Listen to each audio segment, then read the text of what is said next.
Quickly. Must play quickly.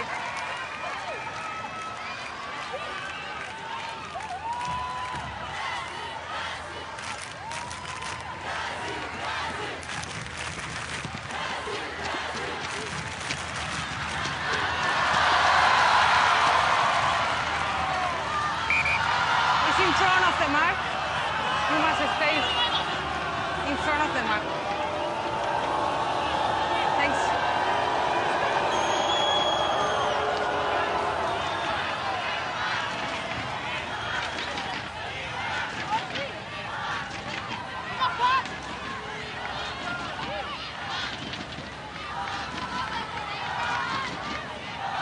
Play on.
Time back on.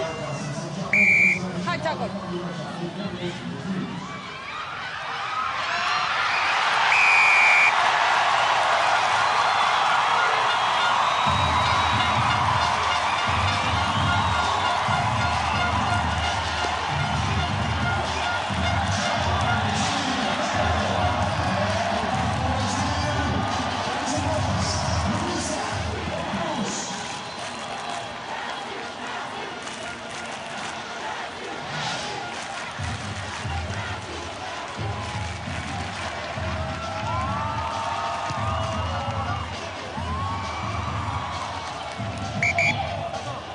Half-time whistle goes with Brazil leading Japan 12 points to 5.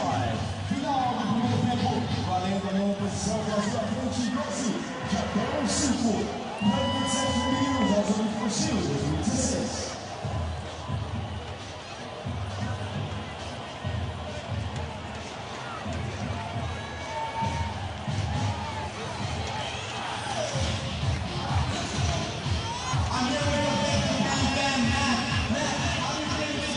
Agora nós estamos com 6 jogadores. Okay, so two things. Kick off, play it deep. Chute de saída, joga lá no fundo. We're pressuring an aggressive defense because they got shorter numbers. They're going to go pick and go, so be tight. Elas vão fazer pick and go. Okay, when you make the tackle, release the player. Okay, release.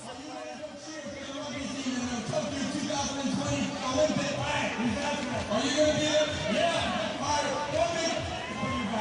Oh, we will come to see you there in Tokyo 2020. Here we're live in Rio 2016. Japan and Brazil.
Yes, ready?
Time off.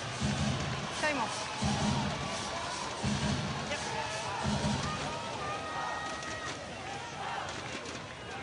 Time off now. Time back on. Yep. Quickly.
Time off. Thanks, 8. 8 wide. 8.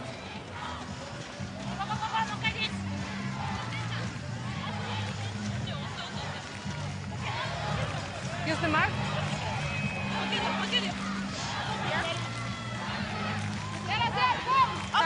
Time back on. Crouch. Crouch. Fine. Set.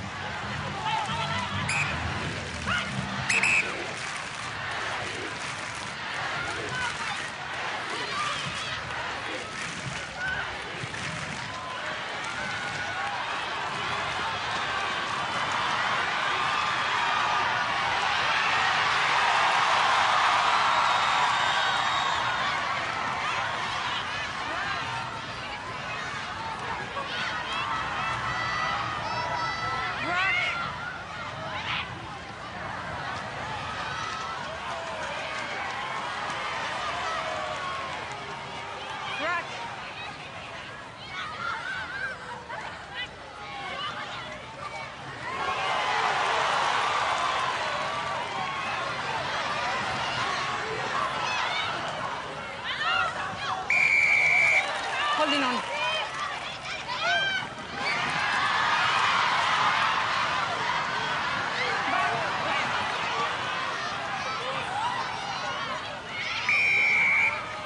Stay up one.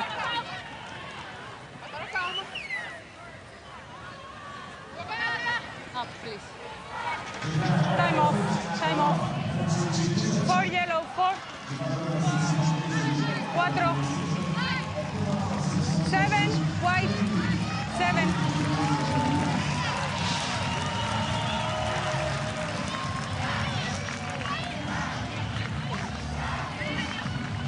Wait.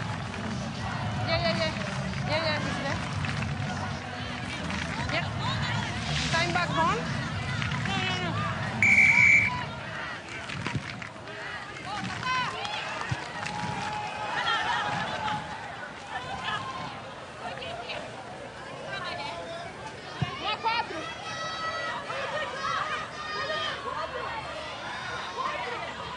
Quickly.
2016, 2017. Parabéns, Brasil!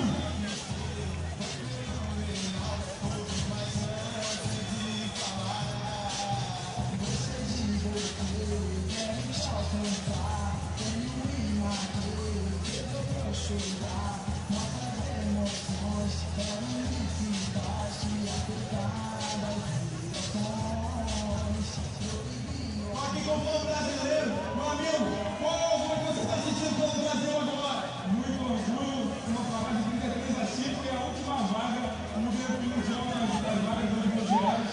Estou muito feliz. Muito obrigado, eu também para os jogadores aqui, a Raquel e a Paula. Muito bom. Gente, passando de palmas para o Brasil.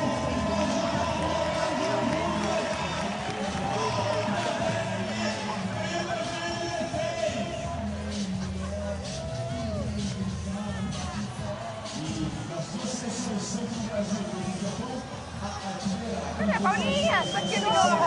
Nunca mais te vi, cara.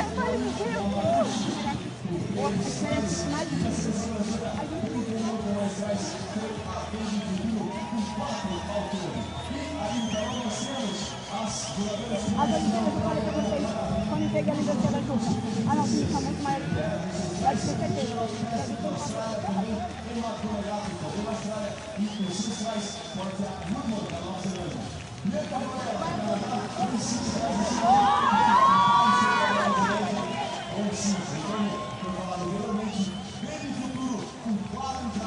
A artilheira da seleção brasileira neste Rugby 7 feminino dos Jogos Olímpicos Rio 2016.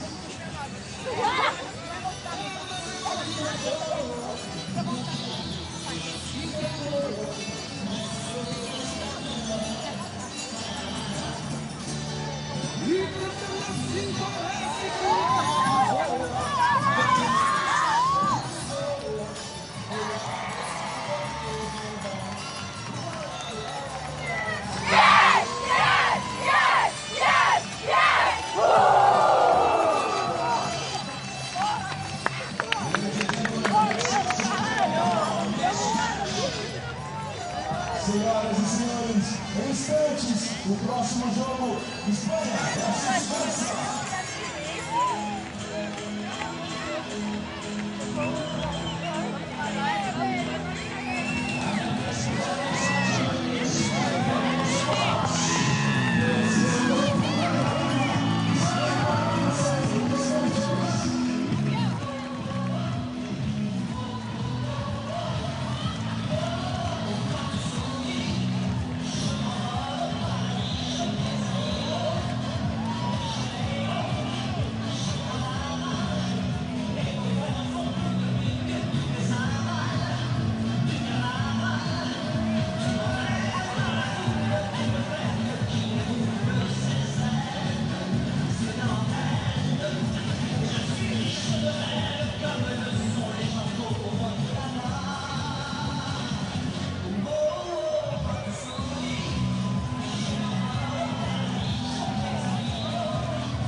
Relações das duas seleções, seleção da Espanha e seleção da França, começando com a seleção espanhola, como você pode ver aí no telão. Camisa número 1, Berta Garcia, camisa número 2, Paula Morim, camisa número 5, Marina Bravo, camisa número 4, Patrícia Garcia, camisa 17 para Paraguá, camisa 19 para Maria Salvador e camisa número 10 para Venezuela. A seleção francesa, ali no telão, acompanha com a gente, camisa número 1, Rose Comar, camisa número 3, Marjorie Manhã, camisa número 10, Elodie Bouillon, camisa 5 para Jacques Lopes, camisa número 6 para a capitã Fanny Orca, camisa número 9, Caroline Avenue, camisa número 12, Lina Heller.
Spain will play in yellow and France in blue.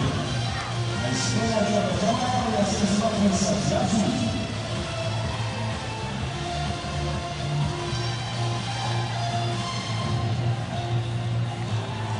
This is match number 27, placing 5 to 8 match in Spain and France. This is going to be double.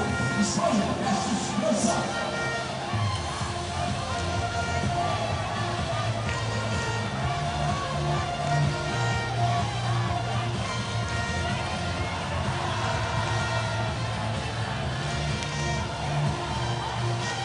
Turned it round.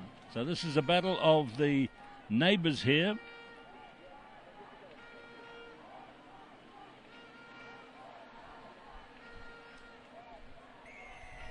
The referee is James Umbalambio of Fiji. He's one of the 2 male referees of the women's sevens event here. The other is Rasta Rasavangi. 23 referees for the rugby here, for both the women's and the men's. Different groups doing the women's and the men's. The only one who doubles is Rasta Rasavangi. And that kick to the corner was a very good one, Jade Lepesque. And they've brought the kick back to the 5-metre mark for Jade's throw in. So France onto early attack. Goes Elodie Guillon, and a few nerves in the back line, but as Grassano goes forward, not cool. Grassano can play forward or back. She's in the backs this time, and this time it's Mayons and referee Umbalambio. You see him down in perfect position to see the try awarded for Marjorie Mayons.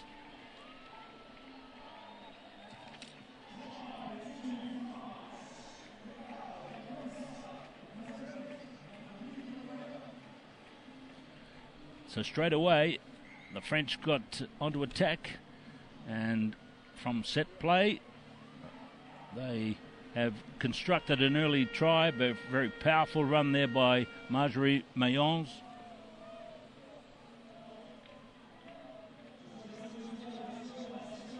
Good work by Audrey Miel, and then Mayons. He's a very powerful player. If you go onto your YouTube, you can go on to the World Rugby Tour in Atlanta and type in Mayons, M-A-Y-A-N-S, and you'll see one of her furious tackles with hundreds of thousands of hits.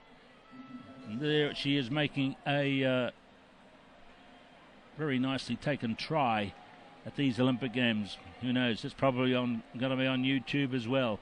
This time down goes Maria Casado. France has it. Now it's Mayons again.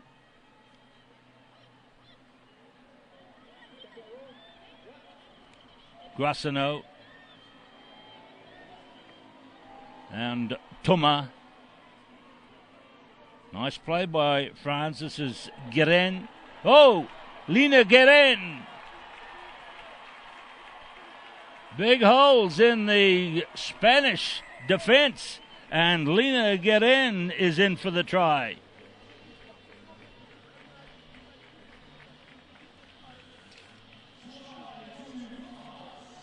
Good balance, close to the touchline, and then just weaved it through the gaps.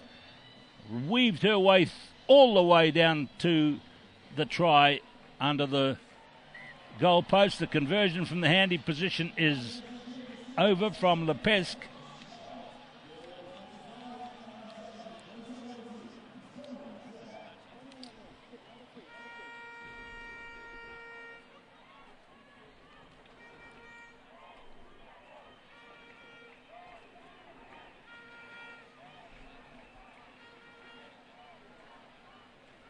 So Lepesque, who kicks very well indeed. That's a very good kickoff. It was very close to the 10-metre dash of white paint across the field at the 10-metre mark from where you have to kick it. You see that mark across the field of the interrupted white marking. And that's where you have to kick off the ball to, and how she's throwing in. So I'll have a set call for the catch, and Guillon's made a brilliant catch. Now they bring it out into the midfield. Here is Grassano, and she's found the previous try scorer, who's well looked after this time, Guerin.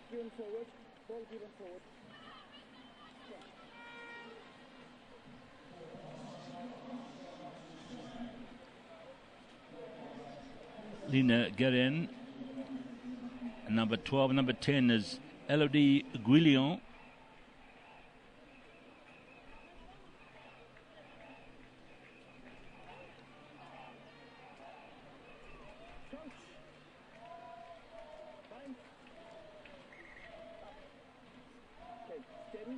So number 4 to the right for Spain is Patricia Garcia.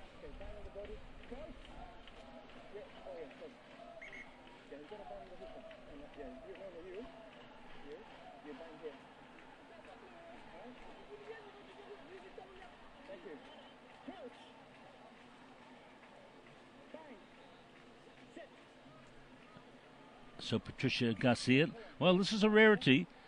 You might see this in 15-a-side rugby, resets and refereeing having to speak to the front rows. It's a rarity in sevens. It's one of the good things about the game. It's very continuous. Lots of space to run to. And that is Vanessa Real trying to find space there. Patricia Garcia, the little halfback. Her sister's in the squad, Berta Garcia.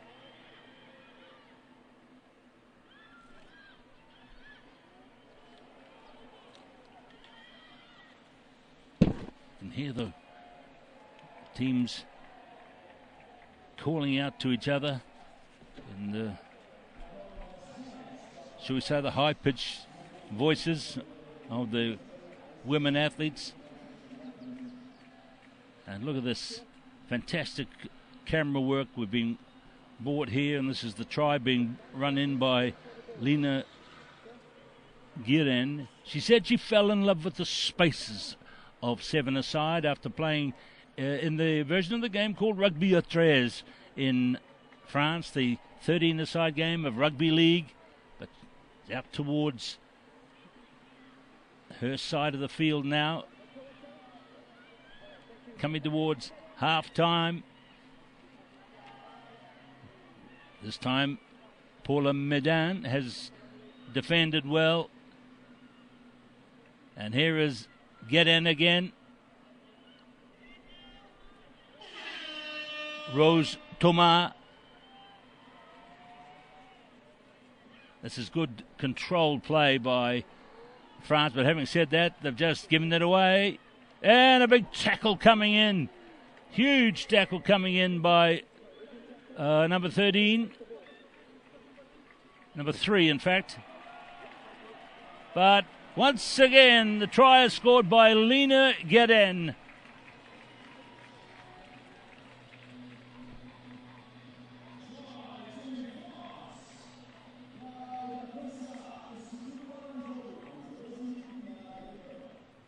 Once she gets it, she is very aggressive, very elusive, and that's her second try.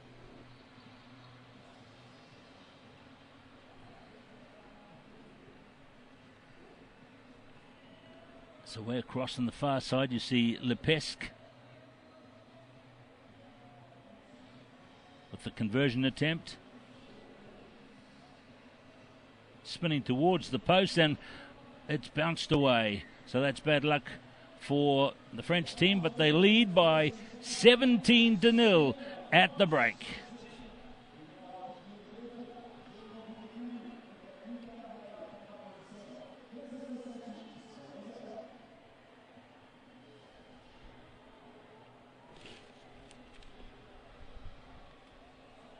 Match statistics show 3 tries to France. Mayons got the first one, and 2 to Guerin.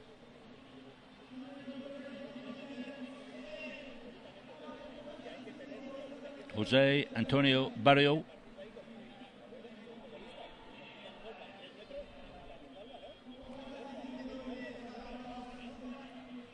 The first try. Actually, this is the second try. No, my mistake. That is the try of Marjorie Mayons. And this was very nicely taken high and by the touchline. And then there was a lot of traffic ahead of Lena Guerin. And she is in for try number 2. And then she added her second and the team's third just before half-time, 17-0. Coach is David Cortex.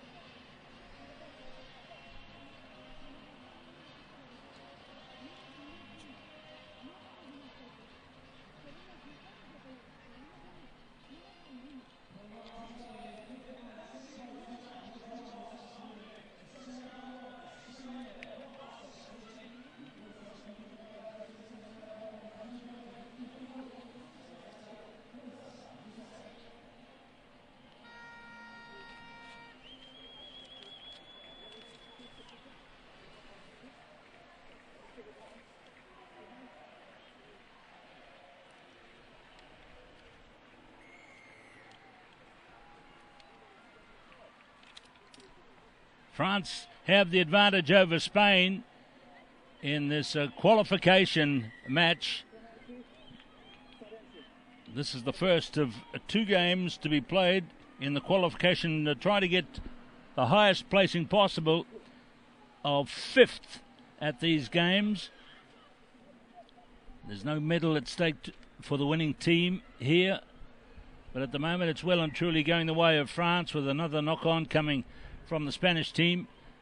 There's Berta Garcia. Her sister Patricia Garcia is number 4, and it was nice when Spain played New Zealand in the second session on day 1 that one of the New Zealand players, Tarina Tetamaki from Waikato, came onto the field at the end of the game, and she embraced warmly Garcia and her sister, the 2 Garcia sisters, because they had played together in New Zealand when the 2 sisters and another friend came on a rugby tour around New Zealand. There goes Patricia Garcia. So that's all part of the nice things that can happen to young men and women through rugby sevens. Wonderful friendships are made, rivalries are made. I know that on the World Sevens tour, all of the teams stay in the same hotel, so they're there for breakfast, lunch and dinner, up and down in the elevators and in the foyer, checking in, checking out. But once the action starts on the field of play, it's firm and deadly rivals, in some case rivalries, but good friendships are made.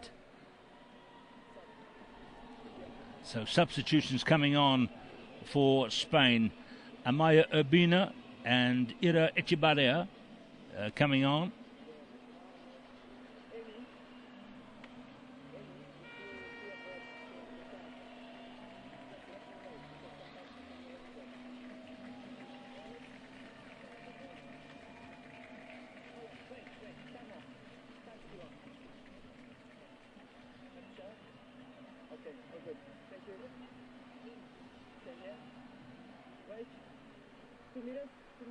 Referee for this one is James Mbalambio of Fiji, and that's a high throw for Marjorie Mayons, who scored the opening try, and their teamwork and passing is so much better, and they've taken this one out real wide to the other try scorer, Lena Guerin. And now this is a very aggressive play by the one they call the Grassinator. This is Camille Grassano. Flung away by Biscarat, who's come onto the game, and there's a straight run through by Audrey Emile. And now lining it up to the left, it's Guerin again. Will she get 3? Yes, she does. Lena Guerin completes a hat-trick of tries in this game. She's having, as is said in rugby terms, a blinder.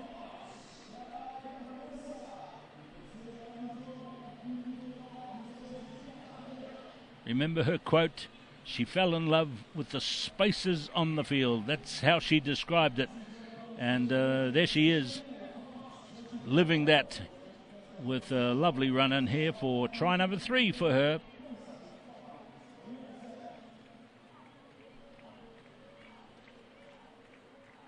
Conversion is outside, 24 points to nil now. I'm sorry, that was over, 24 points to nil. 24 to nil.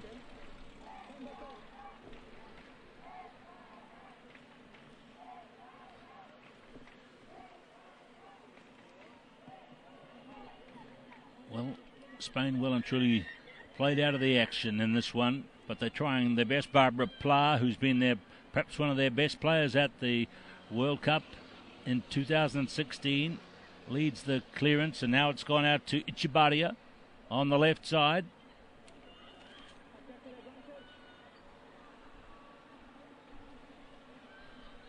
So this is a good play here by Spain.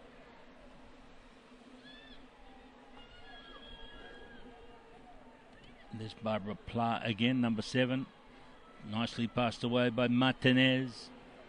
And now it's with Patricia Garcia, one of the sisters. In goes Elizabeth Martinez, number 6.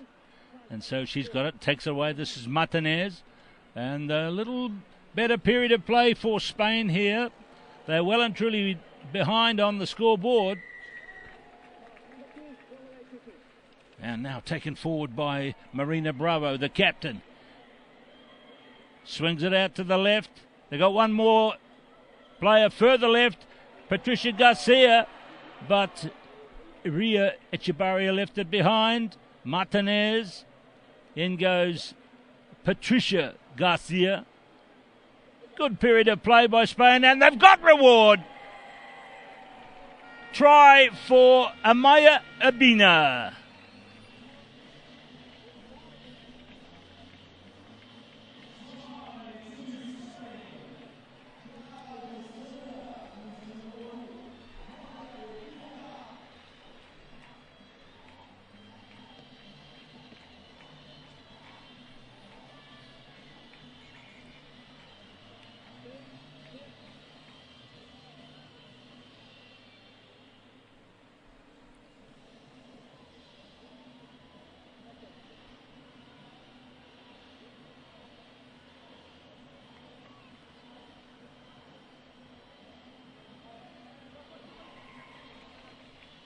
Very nice kick indeed. So the try is converted. It's 24-7 now. It's a long way back for Spain, but Amaya Urbina, she lives way over in Barcelona. She scored the try. Conversion makes it 24-7.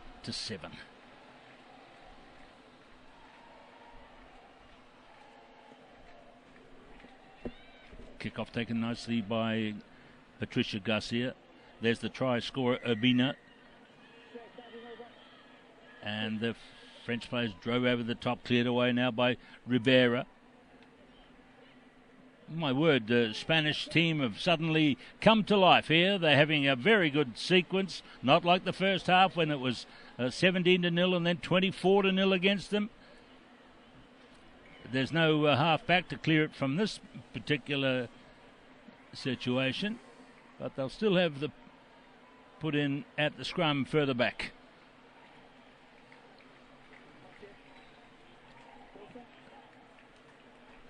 That's a little Pauline Biscarad, 5'2" tall, number 4 from Bobigny.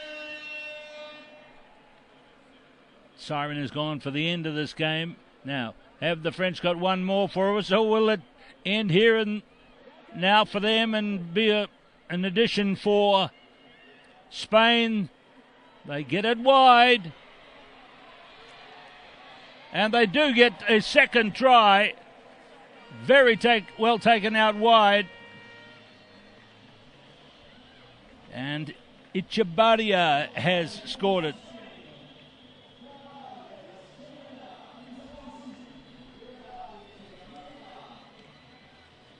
Well, she's a winger in the 15-a-side game for the Spanish international team.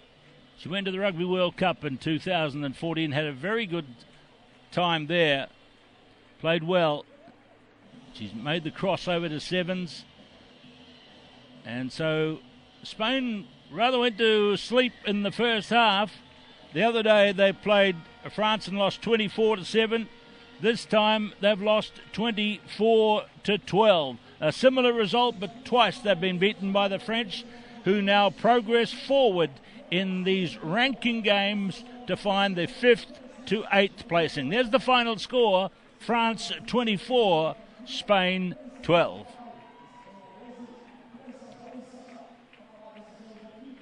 It's a good game, and with 6 tries being scored, 4 by the French, 2 by Spain, and a big finish by the Spanish.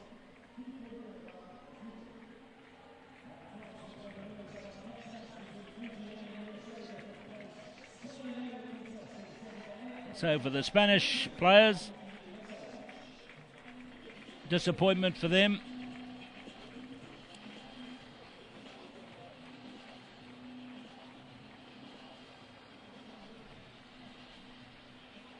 And there's Lina Guerin, who scored those 3 tries for the French team. And now the post-mortems begin, but the final score confirmed as France 24, Spain 12.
Well, these two teams are out of the hunt for medals, but there's still much to play for. They can finish anywhere between 5th and 8th place in this 12-team competition. The playoff match between Fiji and the United States. Fiji, who was supported last night in the quarterfinals by the men's team who came along. Sadly for the Fijians, they fell short. As for the United States, well, they will line up here and feel that maybe this competition owes them something. They came so close against Australia in pool competition.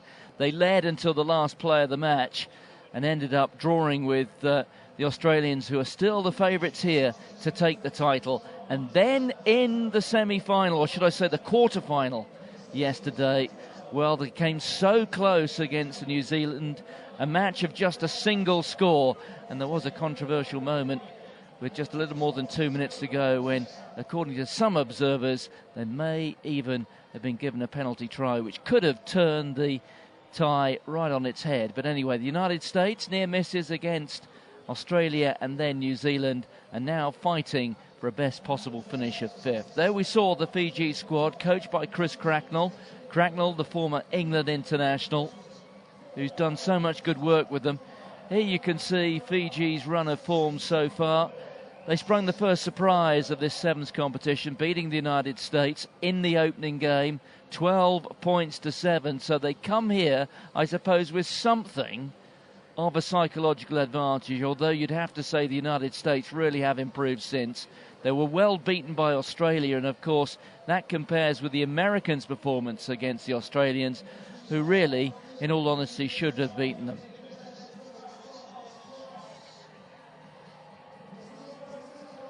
So Victoria Falayan among the 7 involved for the United States today, and the Americans, of course, they are the reigning Olympic champions, having won the last rugby title on offer at the Olympic Games 92 years ago. The famous Chariots of Fire Olympics, 1924. So there is the American squad. A coming together of many eclectic talents. The likes of Alev Kelter originally came from ice hockey, now an international rugby sevens player. Other players there were field hockey players, ice hockey players, basketball players. 1 or 2 of these have played association football, soccer as it's known in the United States. And there you can see the American run here. A poor result in that first match against Fiji, but I think that really forced them to refocus. And since then, they've played outstandingly well, and certainly their last 2 matches against Australia and New Zealand, 2 of the medal favourites, well, they could so easily have won both. So here are the 2 teams. Fiji on the left, United States on the right, and these are the officials, led by the New Zealander referee Jessica Beard. One of the in-goal judges, Sarah Cox from Great Britain, who is Britain's first female fully professional referee.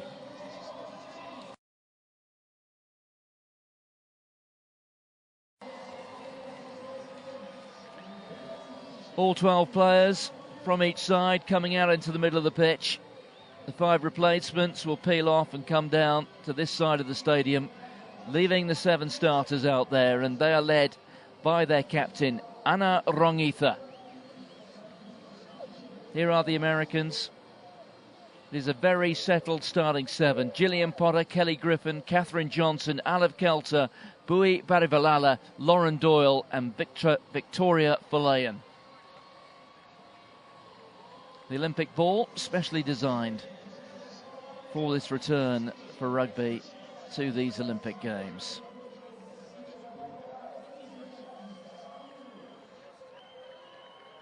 Two matches remain for both these teams. 2 wins for either would see them finish 5th. 2 defeats and they end up 8th. Still much to play for. And it's Alev Kelter for the United States with the kickoff. So important to get the restart right. Or the kickoff right, which Fiji didn't. But they do get another crack at it. Here's Rongitha, the captain, feeding it out there to Tavo.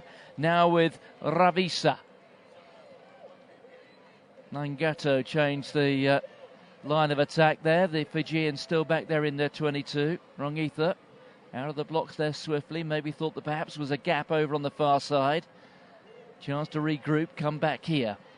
The altered running line that time came from Rewai, but it has been turned. The ball going forward, referee playing an advantage here to the United States. Into the hands of Kelly Griffin, back there to Kelter. Here's Catherine Johnson. Johnson spun to the deck inside their own half. Kelter plays scrum half, bit of a fumble.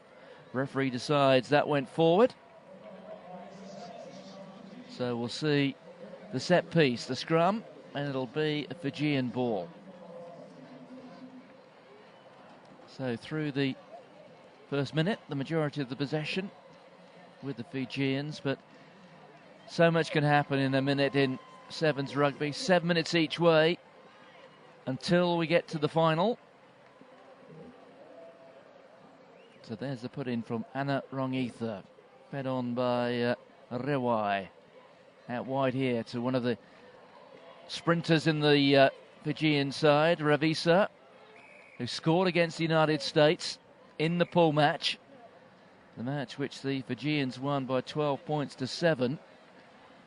And that's something of a minor surprise if you consider that Fiji are ranked 8th by World Rugby, that following this season's World Series, which comprised 5 tournaments, which started right at the end of last year, the first one in December. The series dominated by Australia, who won the first 3. The other 2 series events won by Great Britain and Canada. But Fiji ranked 8th, United States ranked 6th. Certainly the Americans looking for some atonement after that defeat in pool play.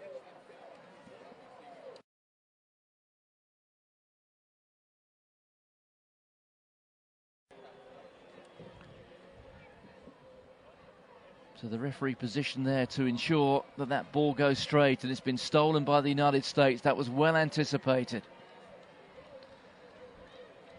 Well, that'll be gathered by Folayan. Some of the handling was a little bit clumsy by the United States, but Folayan did so well there, got through 3 or 4 tackles, and now there's a bit of space. Here goes Kelter, coming in field. She's got Johnson outside. Johnson has to turn back. And look at the pressure coming for the Fijians. And now there's a real chance. The ball loose, eventually goes the way of the United States, but the referee has awarded a penalty. It was first a knock on by the United States, and then the ball collected by an American player in front of the ball, so the knock on compounded. That becomes a penalty for offside.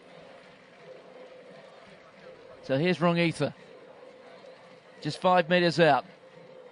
All offences in that bottom 5 metres, come back 5 metres. Shortly there's a 2-on-1 now, but it may not be necessary.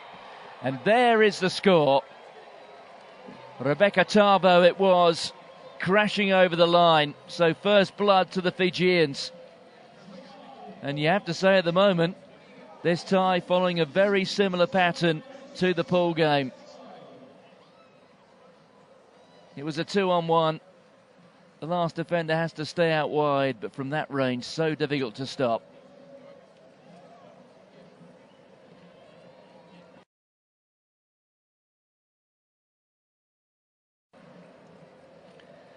Well, there's the conversion, which is successful. That was a tremendous effort from out wide.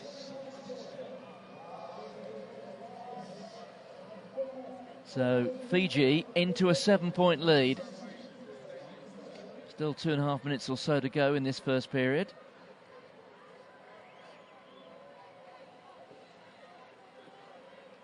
Tinai successful with the conversion, gets the restart away. There is Johnson who gathers it. Spun down to ground. The breakdown so crucial in this form of the game, the loose pass, but Fiji have come offside. Barabilala missing out Kelter. On to Johnson. That was Doyle. Here's Folayan. Good tackling again from the Fijians. Good ball retention, though, from the Americans, but a few problems there for Johnson. In stops Falayan, and look how keen the Fijians are to disrupt the American ball. Kelter. Baravilala. Offloading it there to Gillian Potter. Potter really is such a talismanic figure for the Americans. The step from Catherine Johnson. But Fiji making sure the Americans are pinned back in their 22. There goes Griffin. Goes to ground. Penalty to the United States. Out from Kelter. Now there's some space here for the Americans. Where's the support? Falayan's looking for it. Lauren Doyle couldn't quite find her. Well, Chris Cracknell, the Fijian coach, really has got this defence working very smoothly indeed. But there goes Kelly Griffin, who just found a gap. But what a tackle. Tremendous stuff there from Rebecca Tavo. Tavo, the try scorer. That's the difference between the teams at the moment. There's Baravilala. On to Potter. Now there are numbers out wide. Johnson looking for the support there. Picked up by Griffin, and Falayan couldn't gather it. Well, after all of that, the Americans unable to capitalise. The knock on there into touch, so the referee offering the option of both the line out and the scrum to the Fijians. They opt for the line out. They'll back that element of the set piece. Here's Rangitha, the captain. Good line out ball, but then it's lost and it's gone the way of Kelly Griffin. Another superb tackle coming from Fiji. And they've turned it. So Litia Nangato kicks the ball into touch, and that brings the whistle for half-time. Well, what an outstanding 7 minutes of rugby. And defensively, well, that was almost perfect from the Fijians. They got the only score, that coming through Rebecca Tavo, and it's Fiji who lead this playoff match by 7 points to 0.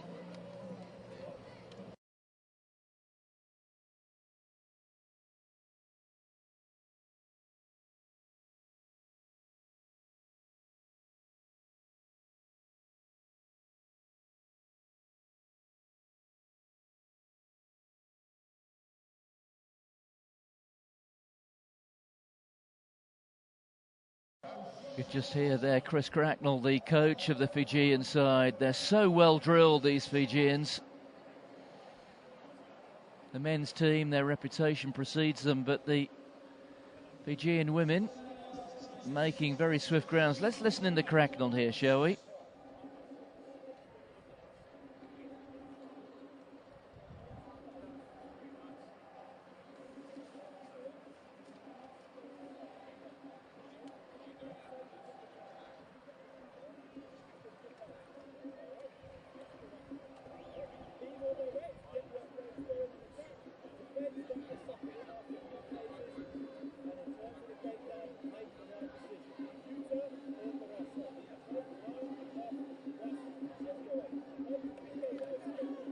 Well, the message is fairly clear. Get the offloads away in attack.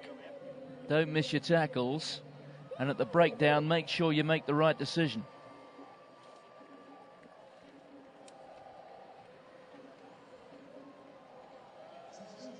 Well, if Fiji can hang on here or capitalise on this advantage, well, it would be a major achievement. It would guarantee they finish in the top half of this competition. They would have a playoff to finish 5th, but the worst they could finish if they win this tie would be in 6th place. The Americans, having come so close to a medal match, well, they will be anxious to somehow turn this around. Beaten once already by Fiji at these Olympic Games. Baravilala. Jessica Jabalay has come on. She's the impact sub who's made such a difference to the American challenge. The offload a little untidy. Rangitha's in there to snap it up for Fiji. Now they get a chance to be in the bottom third of the pitch. Can they capitalise? Here goes Nangato.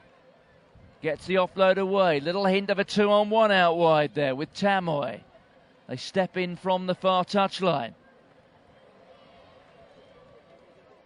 Well, Ravisa there, looking everywhere for support, but she got herself just a little bit isolated, and that's why she was forced to hang on. She concedes the penalty. Here's Aliv Kelter. Kelter's got Johnson on one side.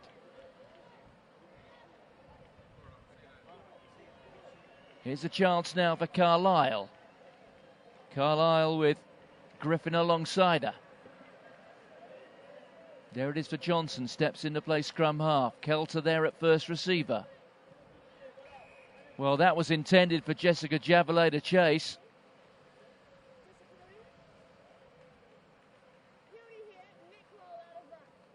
Well, you may well have heard that from the referee. A neck roll in the ruck, so the Americans are penalised.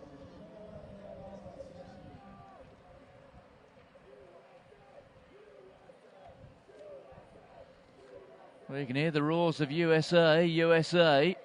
The Americans certainly feel that they need some special encouragement. One defeat already to Fiji, but so close to making the medal matches. There's the offload from the Fijians. You have to say they're playing with outstanding discipline. They really are. There is the occasional error, but never two on the bounce. Ravisa there trying to find a gap, but it's now been turned. Possession with Jessica Javelet. Look at Javelet. She'll take on the Fijian. Well, good decision making there. The basketball style pass. There's a Fijian down on the turf, hobbling, so for a moment, we have to say the Fijians down to 6.5 players. There's Javelet fitting it out. Baravelala. Through goes Kelly Griffin. Once again, this solid Fijian defence forcing the Americans back into their own half. Every tackle has to be made. Penalty, though. That time a slightly high tackle from the Fijians. Here's Baravelala. Kelter alongside. On to Johnson. Another big hit. The Americans still have it, though, but they've got to start again. Kelter's off and running. She's got through the tackle. Now, can Kelter go all the way? The answer is yes. The Americans are back in this playoff match. Aliv Kelter, the young lady from Anchorage, Alaska, the former ice hockey player, but now she must slot the conversion. And she's done it. It's 7 points apiece. A little more than 3 minutes to go. Well, what did I say about making those tackles? It's Rusilla Nangasal who missed Kelter.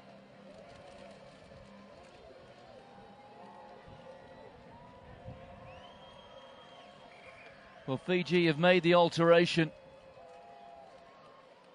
Luisa Tisolo, who scored a try against the United States in the pool match, has come on. A couple of changes indeed being made by Chris Cracknell. The Americans have done the same. They've brought on Richelle Stevens. So new blood, fresh legs. A time in the match when the lungs start to burn.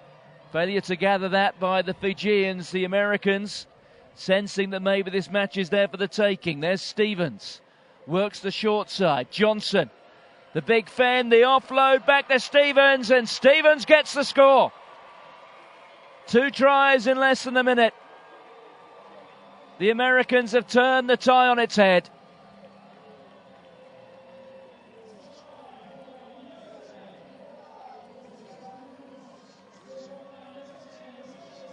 Johnson, the big fend, 2 tackles missed, and it's cost Fiji 12 points.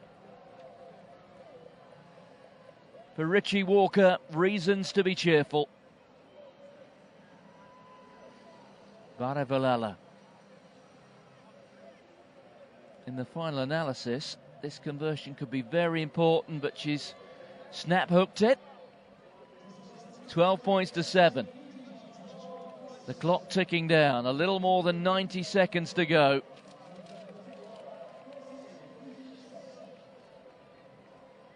And this restart could decide the outcome of the match. The Americans, if they regain possession, will take complete control. Baravalala. It's not gone 10. It'll be a free kick back on halfway. Fiji ball. One chance here. A 7-point score will take them into the playoff match for 5th place. It's a shot to nothing. They can ill afford a single error. Off goes the captain, Rongitha. Out there to Nangasau. Back to Rongitha. Tinai on there to Tamoy. They've got to be careful here. The Fijians living dangerously. The captain takes it into the contact. Referee playing an advantage. It's a penalty. It's the turn of the Americans to defend. Clock says we're close to half a minute remaining. Chris Cracknell knows that this is the moment. Look at the American line just moving up as one. Perfect formation, trying to force the error. The error that will win the match. Oh, the pass has gone loose. Were their fingers on that? The referee says not. There's another chance here. Well, the lungs will be burning here for the Fijians and the Americans too. But the Americans have disrupted it. They've got the penalty, and that is the match. They just have to see out the final phase. There is no hurry.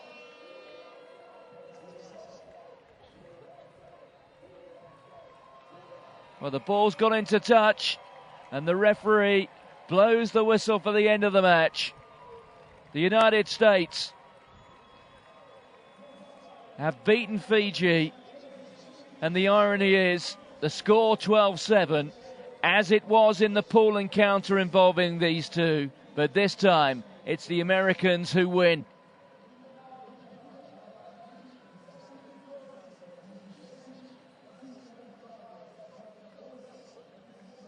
United States 12, Fiji 7. The Americans move on to the playoff for 5th place.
Ahead of us, the biggest hour so far in this sevens competition at these Olympic Games. Rugby returning to sport's most prestigious stage for the first time in 92 years. This, the first semi-final between Australia and Canada. And this is how things look at the moment. Australia came here, having beaten Spain yesterday in the quarterfinals, up against the Canadians. The final moments of preparation. These teams will have been warming up on the warm-up field just outside the main stadium here. Bianca Ferrella, there the Canadian, who rather surprisingly is not among the starting 7 for the Canadians here. She's their top try scorer in the competition with 5 tries, but that's certainly an interesting selection decision taken by John Tate, the coach. Here is the Australian squad. Shannon Parry and Shani Williams, they are the 2 co-captains. They bring vast experience. The likes of Emma Tonagato, one of 3 players at the Olympic Games here to have scored 6 tries. This is how Australia have arrived at this point. Emphatic wins in the pool against Colombia and Fiji. Well, they very nearly came unstuck against the United States. A late score there, bringing a draw against the Americans. And then, well, that was a very impressive win against the Spaniards in the quarterfinals. This, though, is rather different gravy. The Canadians know how to play. They've got an outstanding Elite Sevens program that's been running in Canadian Olympic sport. And for these Canadian girls, well, there will never be a greater opportunity to make national heroines of themselves. Jen Kish there, you could see with the bleached blonde hair. She, I suppose, the heartbeat of this Canadian side, and she is among the Canadian 7. These 2 teams, they know one another well, meeting here for the 5th time this year. There is the Canadian squad. Brittany Benn, she's had a good Olympic game so far. Kayla Molesky, 3 tries to this point. Bianca Ferrella, well, she has 5, leading try scorer, but she won't be among the starting 7. So these are Canada's results up until this point. In pool play, well, big wins against Japan and Brazil, and then they were beaten by Great Britain. Now that was probably something of a shock to the system. They struggled at times against the French, so Canada, well, they need to rediscover their best form here if they are to stand a chance of beating the Australians, who came to Rio as the outstanding favourites to win gold. Jen Kish on the left, leading out the Canadian team. This the moment they've dreamt of, and dare I say, has kept them awake just a little over the course of the last 4 years. The Rasta Rasavinga, he's the referee. The other 5 officials include the New Zealander Jessica Beard. 12 women take to the field. Canada in their traditional red and white. Against them, the green and gold of Australia. Well, Keith Quinn alongside me. This promises to be quite an entertaining 14 minutes. Yes, it does, Martin. Great to be here. Wonderful to be here. Both of these teams have had a stumble in their way. The Canadians, they lost that game so dramatically to Great Britain, 22-0, and the Aussies had a 12-all draw. But they both got recovered and got through their quarterfinals in great fashion. In fact, some of the Aussies were saying it was that the quarterfinals was the greatest win that they need at these tournament events, because they know that from this point on they play for the medals. So this is where we're at now, and Jen Kish bound to be a big personality in this game, the captain of Canada. The captain for Australia, by the way, in this game is Shannon Parry. You'll see her with the gold headgear. So it will be Ghislaine Landry who gets the first semi-final underway, and it's Kish who's gone straight for it. It's such an important part of the game, the kick-off and the restart. Here's Charlotte Kaslik. Feeds the ball out wide, on to Shannon Parry. Parry always easily recognisable with that headgear. Back here to Emily Cherry, who's participation in this tournament was in doubt until the last 24 hours before we got underway. She had a hamstring injury. You can just see that it's still fairly heavily strapped up. Well, the Canadians, I think, have turned it, and they will have the put in. So first blood to the Canadians. Yeah, and a very physical opening to the game.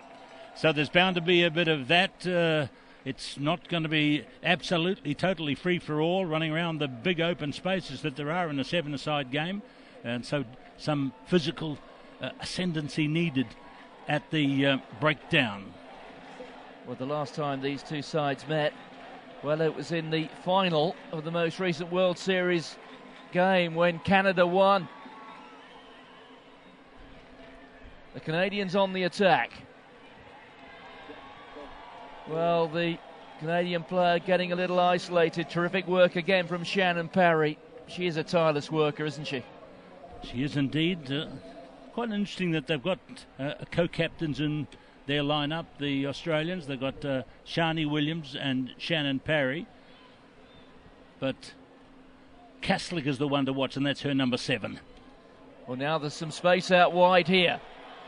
Bounding across there is Brittany Benn trying to cut her off, but this is a chance for Chloe Dalton. Dalton's got support inside from Shani Williams.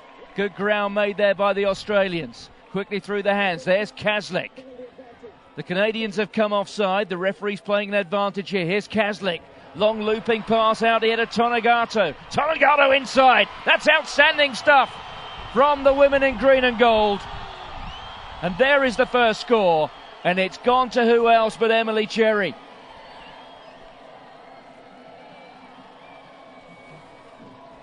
Fantastic try.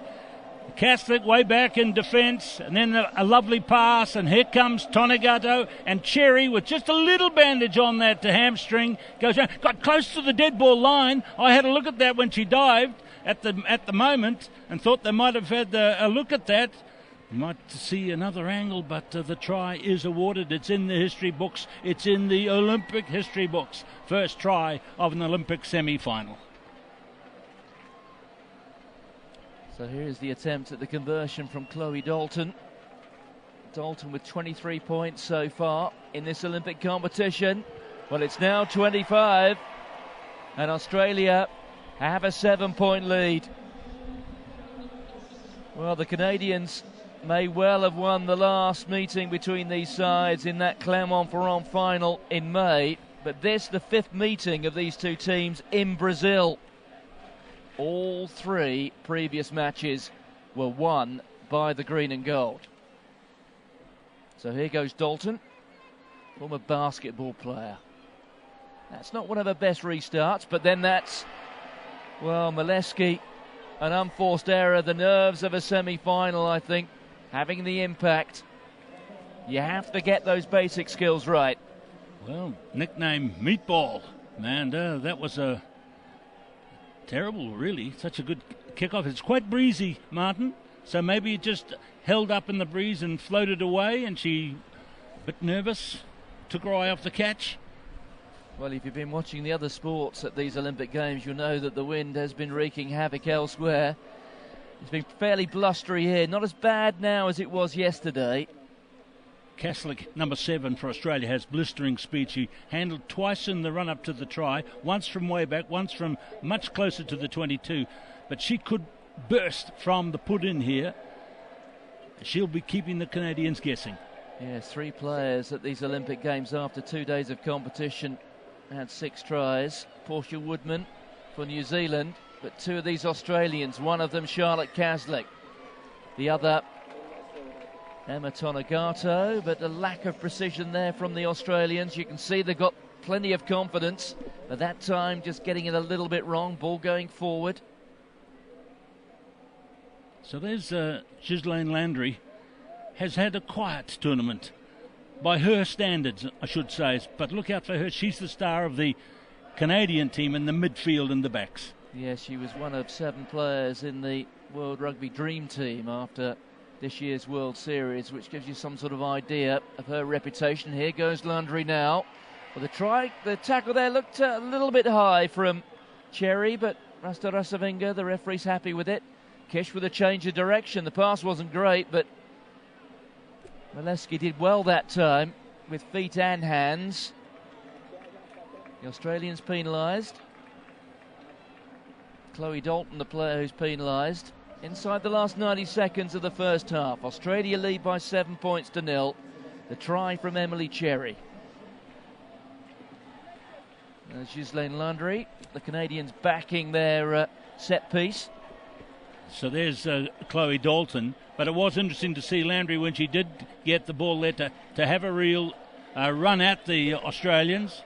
Didn't get through, took a tough tackle to get her down, but she's danger for the Australians.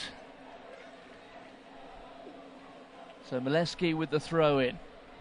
Comfortably taken there by Canada. Chance here perhaps to create something. Landry, maybe this is her moment. Feeds the ball out, but, well, Brittany Benn hasn't done much wrong at this tournament. But she had an opportunity there and the ball just slipped through her fingers.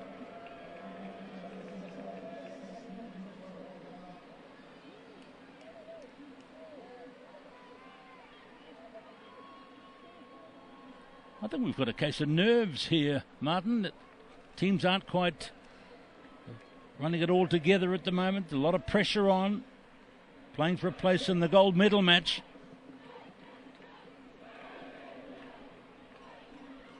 Good little step that time from Ashley Stacey. There's the hooter. We do play to the next stoppage. Kish wants it. Kish has got it. Karen Paquin was on her shoulder. Back comes Kelly Russell. Russell, who was the captain of the Canadian 15s team when they competed in the World 15s final 2 years ago against the England team. They were beaten there. Kaslik is in there. Little fumble forward, but the referee has seen an offence, and that's against Brittany Benn. So what will the Australians do here? Penalty inside their own half. Kaslik just confirming the call there with Emma Tonegato. And there are penalties after the hooter. You do play on. There's Kaslik. Here's Tonegato. Taken the ground. The referee thought that tackle was a little bit high. Off goes Cherry, the try scorer. On from Parry. Here goes Quirk. Quirk inside. Parry looking around for the options. Well, that was a try-saving tackle there from Paquin. Cherry again. She's got Tonegato outside. Tonegato into Cherry. It's a second.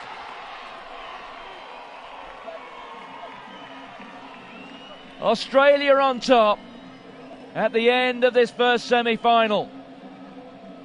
They came here as gold medal favourites, and they're starting to look just like that. They took a tremendous risk. They had a penalty where they could have kicked it out and said, we'll go to the break and have a think about it. But they then ran it up 60 metres.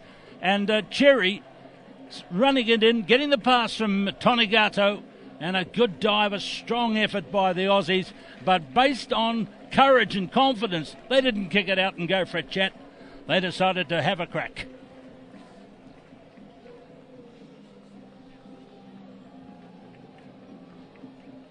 Well, Chloe Dalton won't face a tougher conversion attempt than this one all tournament. And she's got that well out of the middle. And that was a very good attempt. It slipped wide. But it's half-time in the semi-final. Australia leading Canada by 12 points to 0. 2 tries from Emily Cherry, who just 24 hours before the start of competition here at the Diodoro Stadium, well, she was a grave doubt. But she certainly made her presence felt in this semi. Canada have got it all to do.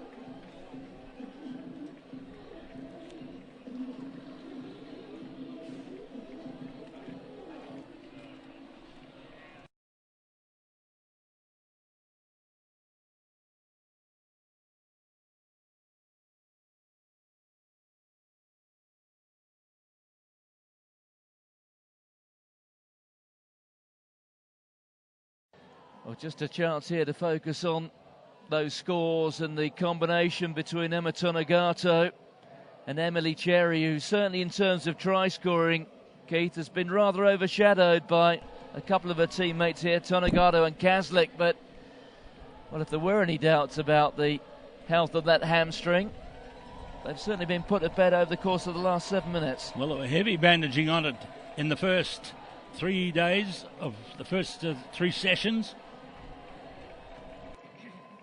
Canada got the big worries. They've been tentative in the first half, and they were against France in one of their outings today. They let France score first. Earlier in the tournament, they let France score first and then beat them 15-5, and they suffered heavily against Great Britain, losing 22-0.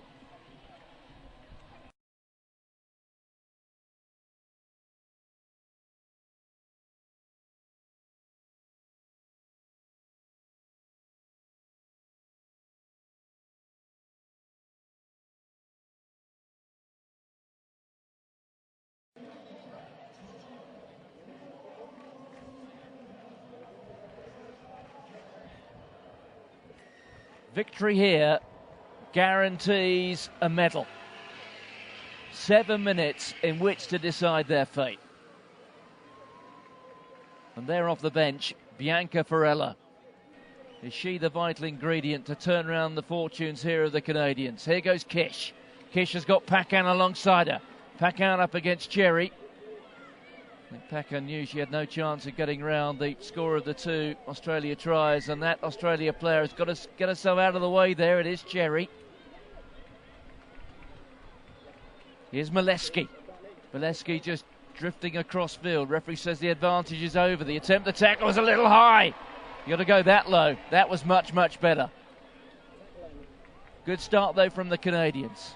Out there from Landry. Here goes Kish. Just running across field a bit. Just encouraging Pacan to come on the inside. There's Landry again. Kish They're down. inside the Australia 22. But look how well orchestrated that Australia defence is, and that kick, well, that's one to forget, I think. And that really an illustration of the desperation, I think, within this Canadian side. And Jen Kish, the cornerstone of the Canadian effort, got crunched there, and she is down. But believe me, she's tough. I'd be very surprised if anything happens. Yes, the referee's called for time off to go and have a look because she fell so very heavily. There she is. And she's taking her time as we see the replay to walk back to the action. It's a slow jog. So much a huge part of the Canadian Sevens program. Jennifer Kish, the captain.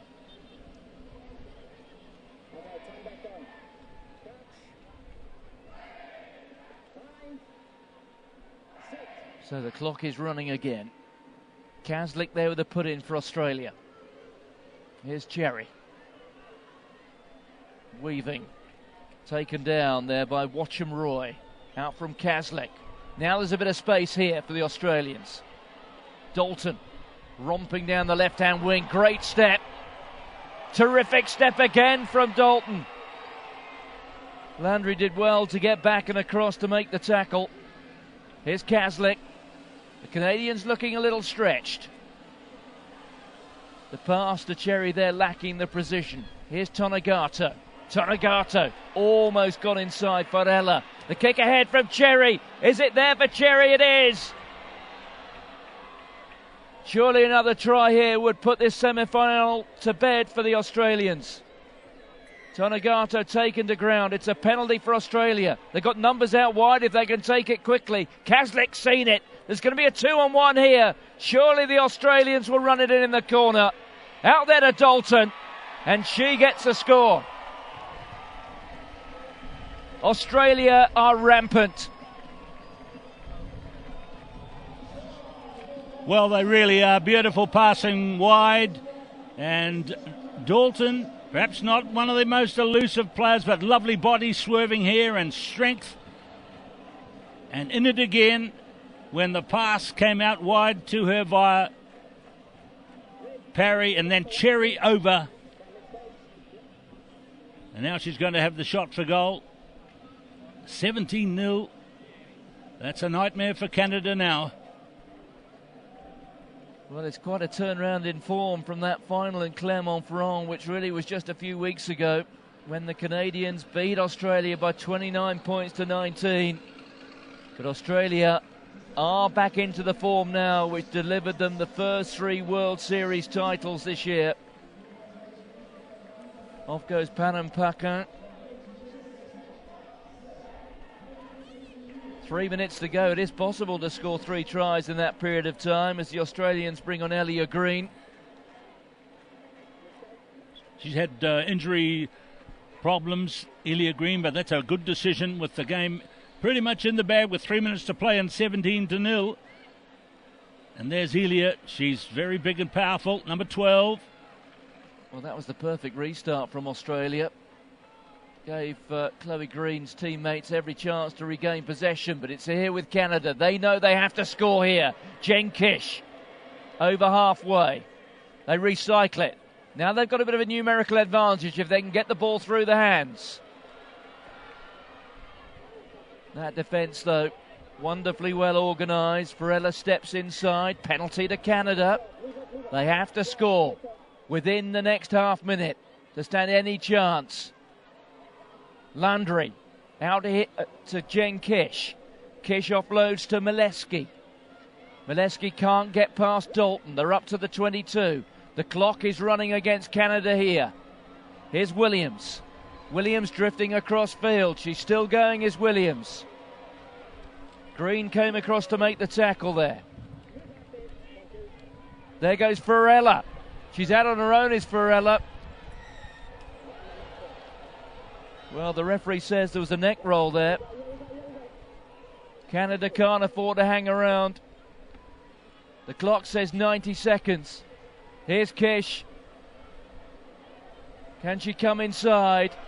The offload there, well, the referee decides eventually that went forward, and surely now that is the match. It was a good call by the referee, and this Australian team, both going forward and going back in defence, has been outstanding. Kish to Landry, it's worked so well for them in their program over the years, but today, not so much. Remember, Canada, if they lose here, and it looks like they will, won't be out of a medal totally. They'll play off for the bronze medal. Yes, 4 sides remaining in medal contention coming into these semi-finals. The losers will play off against the losers of the other semi-final for the bronze medal. But Australia now guaranteed either gold or silver. Well, it's gone the way of Williams. Williams will go through. And Charity Williams has got the try. Well, they have to take the conversion immediately, although the referee, I think, is just consulting his assistant. Let's listen in.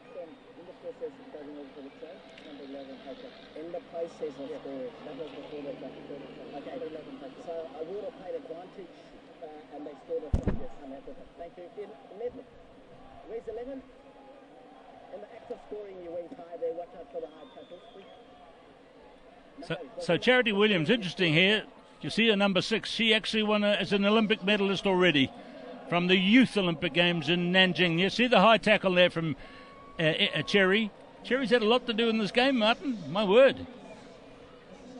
Well, I've seen certainly in the 15s format that calls like that end up being penalty tries. Yeah. And certainly there was the opportunity in the 7s format to start with a penalty. But Rasta Rasavinga, his interpretation. So Canada have lost their captain. Jen Kish has been substituted. I think they may be thinking about the next game when they play off for the bronze. Well, that was a little loose there from Kaslik. This will be the final play, and it's been turned over, but it's a penalty there to Canada. There's Williams, the try scorer. It's the hooter. Can there just be a final act of defiance here from Canada? They trail by 12. Up gets Mileski. That is the Australia 22. The next stoppage brings an end to it. Well, that Australian player is off her feet. That's why the penalty's been awarded. Oh, swift hands there from Varela, but it didn't quite go where it should have done. The referee decides that the Australians haven't retreated 10. So we'll see another penalty.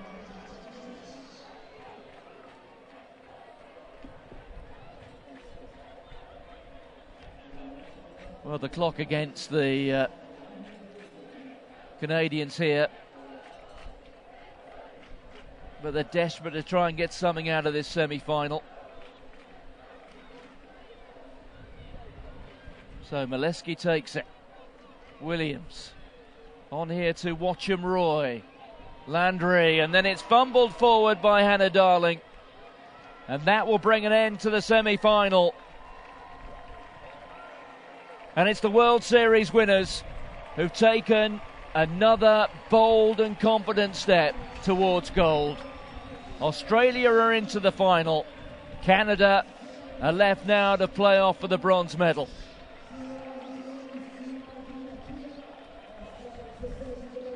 Charity Williams had the last say, in fact the only scoring say for Canada, but 3 tries to 1, pretty emphatic there in the semi-final. Australia, ranked number 1 in the world, through to the final of the women's sevens here in Rio, and deservedly so. There are the stats. So 17 points to 5, the final score, 3 tries to 1. But that was certainly a more assured performance there by Australia. Well, in the last 3 outings, the Canadians have lost to Great Britain 22-0. Then they beat France 15-5 after conceding the first try. And now they've lost again. We look there at Charlotte Caslick, and she's bound to be one of the key players in the final, which we now know Australia is going to play. Just who they'll play has yet to be decided.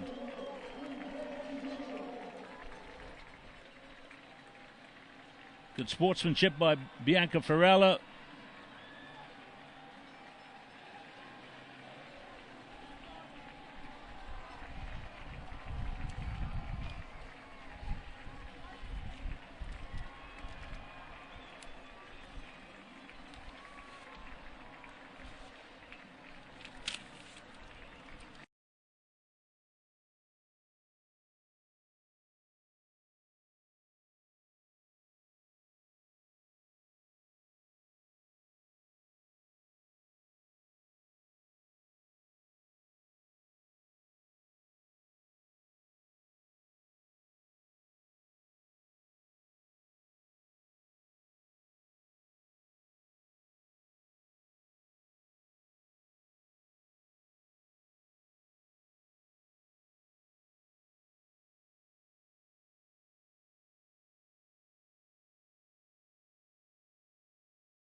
Temperature 26 here in Rio for the second semi-final between Great Britain and New Zealand. Both teams unbeaten to this point, playing for a place in the final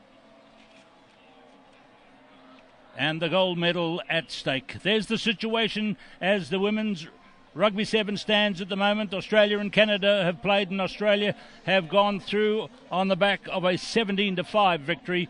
New Zealand to play Great Britain at the moment. There's the New Zealand supporters, some of them. The Governor-General is in the house for this one, and so too is the famous New Zealand All Black rugby captain, twice winner of the Rugby World Cup, Richie McCaw.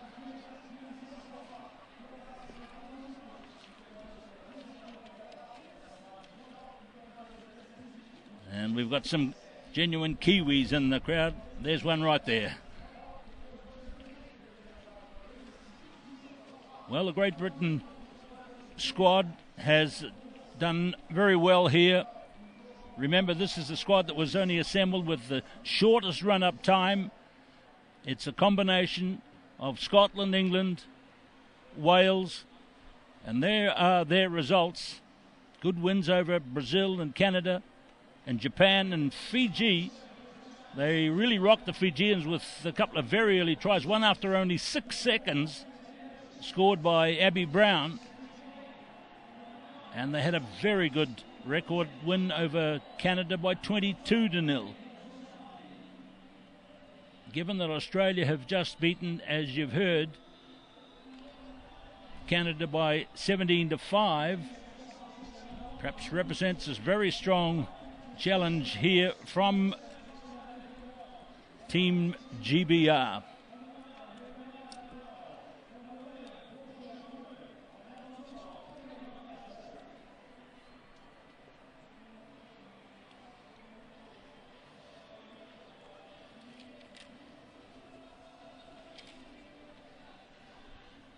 There's the New Zealand squad.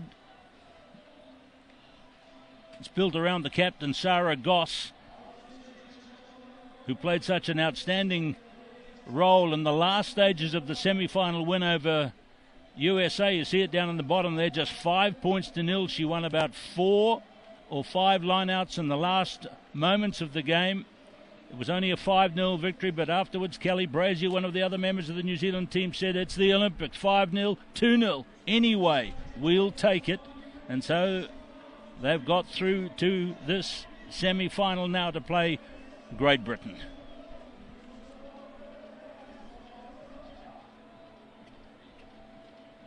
Nerves as the players wait to come out.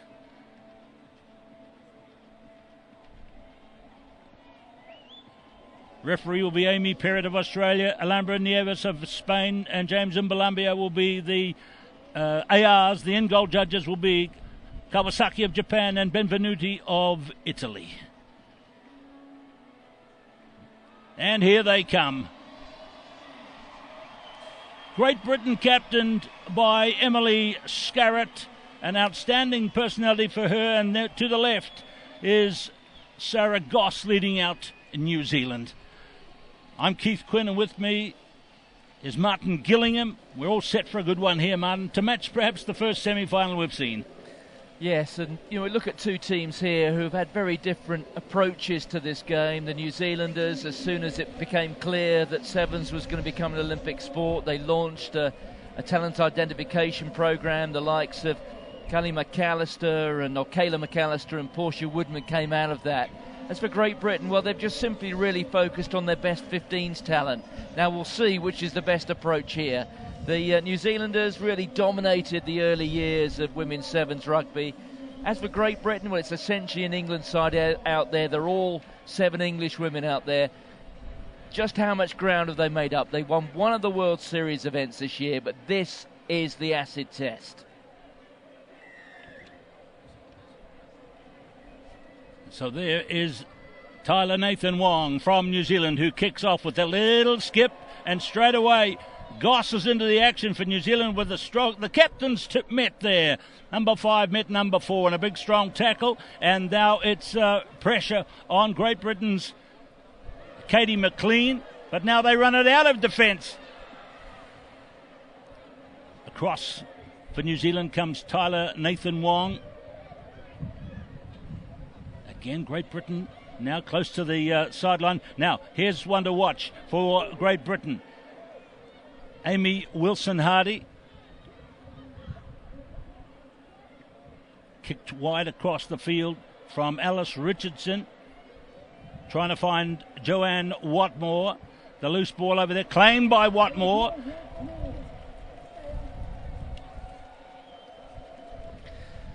Well, you could see it was Joanne Watmore who was penalised there, but the early pressure coming from New Zealand, but I think it was certainly one for Great Britain there. They held their nerves despite the pressure. They broke away. It was a terrific bit of work there from Abby Brown to take play outside the 22. But this British side know that they have to take every chance that comes their way. And with both Kayla McAllister and particularly Portia Woodman, 12 tries already in the competition between them out wide. If there are any gaps to be found, you can be pretty certain that those women will exploit them. So that's Nathan Wong again out to Brazier on the New Zealand side from the line out.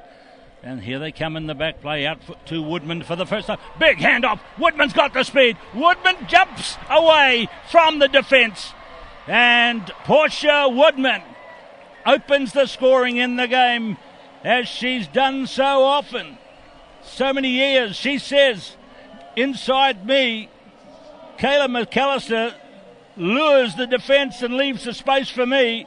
Well, she had to do some work here. Well, the defensive frailties there of Great Britain were well and truly exposed. It should have been a routine tackle for Joanne Watmore. She didn't simply go to the bottom half of Portia Woodman, and Woodman barely had to brush her off, but that was a try that shouldn't have been. The defence was well structured by Great Britain, but they simply missed the fastest woman on the pitch. It's tough goal kicking today. Look at this. She was an athlete right back in her very, very young days, and she attributes that running to her athletic days. Well, I wonder if she was a hurdler, because she jumped away from the defence when it came across.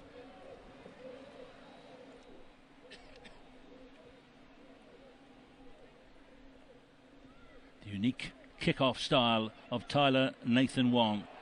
Again, two captains meet. And there is Woodman going in for the tackle. She's really strong on the tackle too. So is Brazier. But brave stuff from Great Britain. Katie McLean, one of the forwards, brings it up. They're 60 metres out, 60 plus metres, but they bring it forward again. There's the captain through Scarrett. She's tough. Defence is coming across. New Zealand have conceded some tries in this tournament. But now they've got the two speedsters outside. And Woodman not afraid to go in the tackles and in the play, but she's conceded it here. And now a chance for Scarrett to run in. It's a try, and it's scored by Alice Richardson. Well,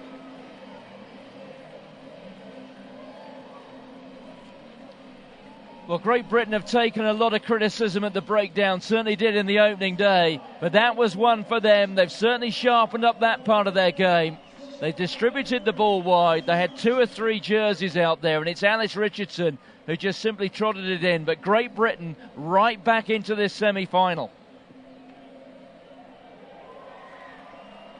Right back into the semi-final, or right into the lead. Well, Portia Woodman scored the try.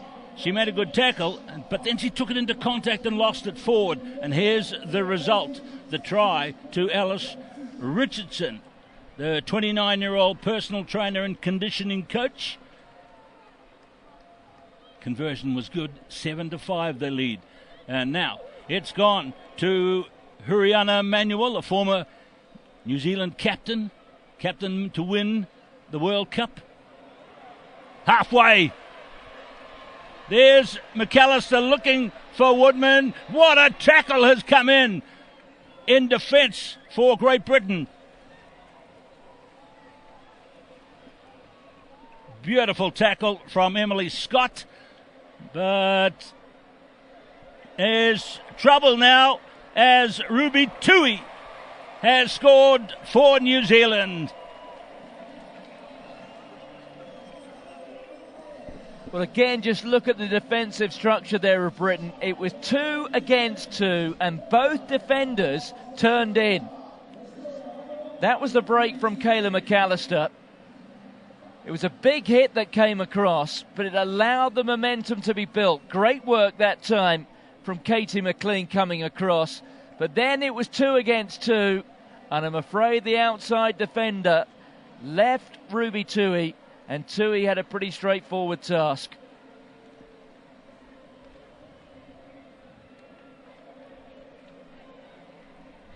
Two unconverted tries. Ruby Tui, she's a 24-year-old, made her debut in 2012. She's been in and out of the team. She had terrible problems with a knee injury.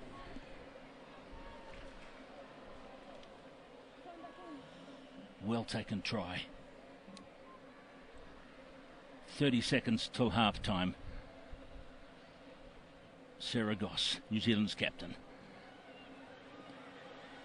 All of this is beautifully timed for the leap, and it's gone to Tui. She's over the top, but it's a penalty for GBR. And running away is Richardson through Abby Brown now. Then McLean. Kicked away by Woodman, who's been held back, and she's lashed out at the player who held her back. That was McLean, and there's going to be a yellow card here. Well, the referee had no choice but to make that call. There was an angry reaction from Portia Woodman, but to a degree, I think you've got to acknowledge that that happens at this level when you get to a semi-final. But once again, it was a pretty shocking error from Watmore. And look at Tui go through here. Oh, she's fallen heavily. And that could be another yellow. It could be, yeah, she was in the air. Let's have a listen to the referee here. Amy Perrott, she's from Australia. James Mbalambiu.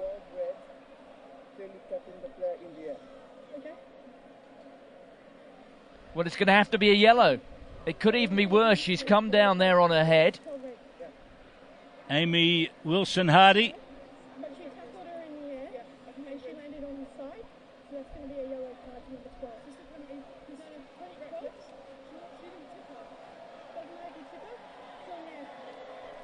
Well, you could hear Emily Scarrett there say she didn't tip her. Well, if she had a tipped her, it would have been red. It was minimum yellow, and again, the referee's made the right call.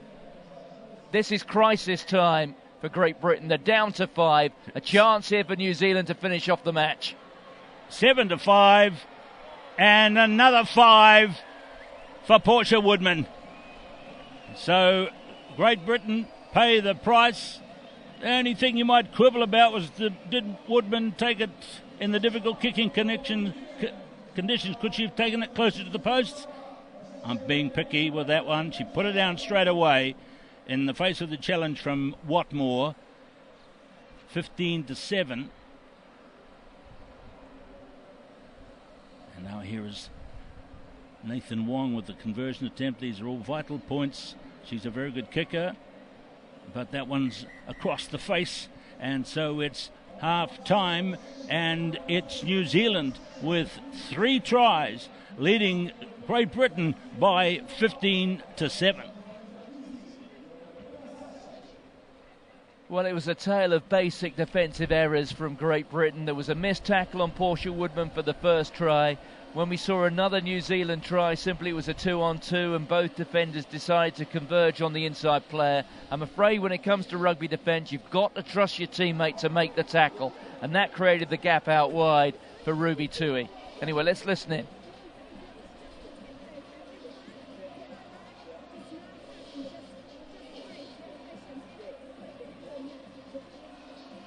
And if we look at the two controversial moments, this is that first try. Missed tackle by Joanne Watmore. It was as simple as that. It wasn't a difficult tackle, and Woodman, you can't afford to miss her. Then this was the turnover, and this was the improvement here from Great Britain. Very quick to respond to that turnover ball. Comfortable try there for Great Britain. But then look at this. It's a 2-on-2, and both defenders go for the same player, and that's just enough to allow New Zealand and Tui to go into the corner.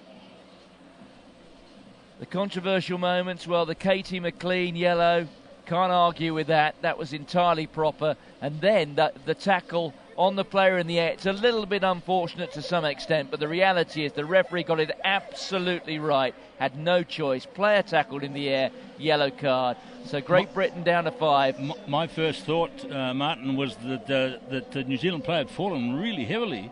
In fact, she got up and is still in the game, but it didn't look good, did it? And the referee made the right call. 15-7, New Zealand will have the advantage of 5 against 2 for, well, maybe the best part of a minute and a bit. So New Zealand will be satisfied, but they've got to make some more action for Portia Woodman out wide. Huriana Manuel and Kayla McAllister, these vital players in the New Zealand team. Now you see Gail Broughton has come onto the field. She had a big knee problem yesterday, and she's into the game. She was appealing to the referee there in her Taranaki accent. She wanted the ball in, and she's got it. So Tyler Nathan Wong, she throws, pushed away by Goss to Brazier. Now Broughton in the midfield.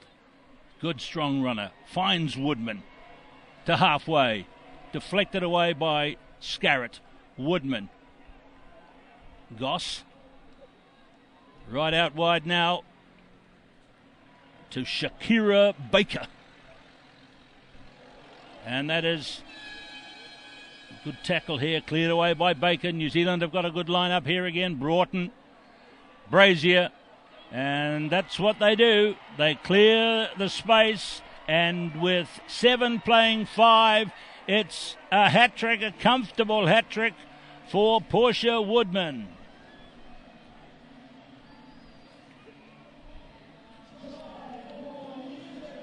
Well, New Zealand knew that they had to take some advantage of that 2-woman numerical advantage, and all they simply had to be there was patient. And eventually they spun the ball wide, and were acres of space for Portia Woodman to add yet another try to a tally. What's that? 8 in this Olympic Games for Woodman. She's certainly going to be one of the most memorable figures when this women's competition is over, whatever New Zealand do herein. But Great Britain, ultimately the lack of discipline is impacting on them. They're now back to 6, but they've still got a period with 6 players on. But Britain simply can't afford now to concede another try. And they've just got to hit the ground running when they get back to 7. Well, they gave Woodman a special award when she scored, I think it was a dozen tries at the World Cup in Moscow in 2013. So here goes the kickoff. It's New Zealand playing against 7 against 7 now.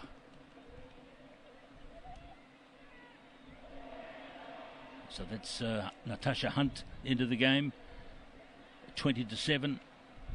4 tries to 1. Loose ball snapped up by Brazier.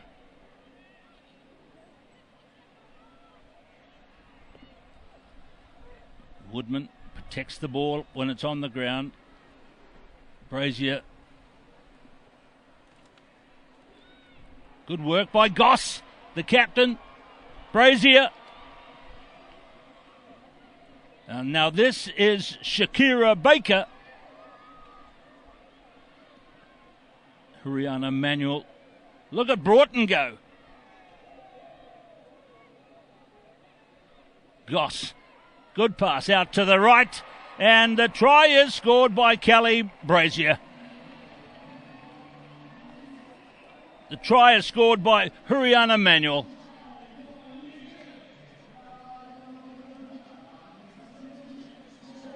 Well, I must say somebody we haven't said too much about during this match, but she really is right at the heart of everything with this New Zealand side. It's Sarah Goss who kept them alive in this competition in the dying minutes in their quarter-final win, and she plays such a hard part and routine part of things within a lot of the physical stuff and at the breakdown. And I know people like Portia Woodman and Kayla McAllister get so many of the plaudits, but Goss really is such a player for New Zealand, vastly experienced, and well, in the end, the simplest of tasks for Huriana Manuel. You can see the smile on her face. She knows that's it. New Zealand heading for the final. And there she is off to the sideline. Her mother, Liz Mihinui, and Huriana, the first mother and daughter to play rugby sevens for New Zealand. So there'll be a lot of pride in the family now that they look like they're going through to play in the gold medal match. 25-7, 2.5 minutes to play. 5 tries, no conversions. Just to underscore that the goal kicking, which can make a difference, is very difficult. There is Brazier. There is Nathan Wong.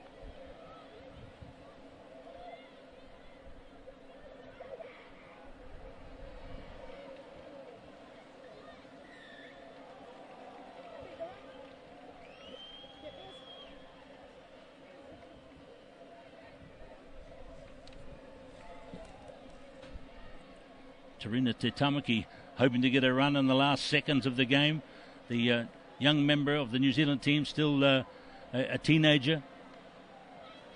25-7, Coach Horan might just give her a few seconds on the field just to feel the big time. Meanwhile, Great Britain trying it. Heather Fisher's onto the field.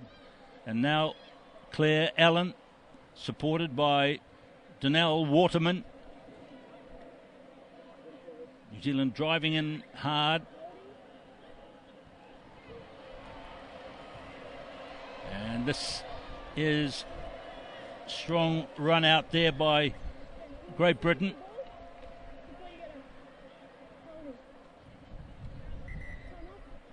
Injured player on the ground. Abby Brown meeting Tyler Nathan Wong there. Well, I think on the evidence of the last few minutes, I know that New Zealand have been helped by the numerical advantage which they had, which killed off the game. But it certainly looked more polished from New Zealand. They've got so much to prove. They've been in the shadow of the Australians for much of this year. New Zealand failing to win any of the World Series events, but they will never have a better opportunity. The Olympic final, and there you can see, on comes the youngster. Yeah, little T they call it. Tarina Te Tamaki. Her brother was her inspiration. He played in the men's team. And there's a lot of embraces. These young women, they call each other sisters. They're sisters. So there's a good start for Tarina Te Tamaki. This time, about 8 months ago, she was a schoolgirl in New Zealand. And there's still the New Zealand team going forward hard. That's Teresa Fitzpatrick, who's into the game now as well. And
have beaten Great Britain by 25 points to 7. So now we know that the final of the Rio Women's Sevens 2016 will be between New Zealand and Australia. Final score is confirmed there. New Zealand 25, Great Britain 7. Well, Great Britain were utterly outplayed. They were outclassed by New Zealand. Turning back the clock a little bit to the great days when New Zealand were virtually unbeatable. But Great Britain, in some respects, beat themselves. That early missed tackle on Portia Woodman, which gave the first try away, was a routine tackle that should have been made. But when you have the ability to finish like these women, the New Zealanders, you can't afford to do that. And then the two acts of indiscipline. Katie McLean feels maybe she had no alternative but to do what she did, but that condemned her to 2 minutes in the sin bin. And then the slightly unfortunate second yellow, which the referee made exactly the right decision. And that essentially finished off the match. So there's how it's gone from the quarterfinals through the semi-finals today, and the setup now perfectly for the gold medal match. Disappointment there for Great Britain. Coach Simon Middleton talking with his team, Richie Pugh to the right, but they are not out of the medals because they will play off in the bronze medal match. And there's the New Zealand coach, Sean Horan. All smiles from the sideline for the New Zealand team. Backups, Alan Bunting, Jax Horan, Janelle Strickland. A great afternoon of women's sevens rugby here in Rio.